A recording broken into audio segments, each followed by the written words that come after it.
I'm Wesley Moon. My interior design firm is Wesley Moon Inc. I'm based in Manhattan, but we take on projects all over the country.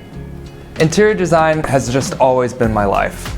I approach my design projects with an architect's eye because I don't understand how the two do not go together.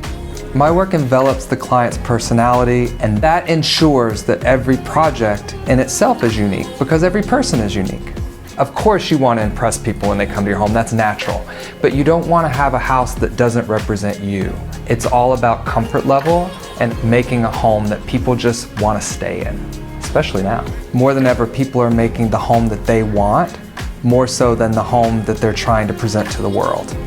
And I've seen such a shift in the way that people are looking at design, and it's really the way I've always looked at design.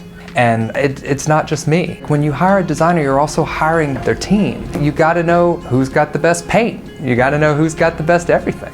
You can spend a million hours designing the perfect trim detail, but if the paint color isn't right and the paint job isn't right, then it's for nothing. You can change your whole room, you can change your whole life with just a new paint color. I've had a client suggest that my next book should be called The Leading Edge, because the leading edge is the front edge of a drapery panel, and it's always a great place to just add a little detail, a little something to make it special. It's also a metaphor for my design practice. It encompasses so much of me.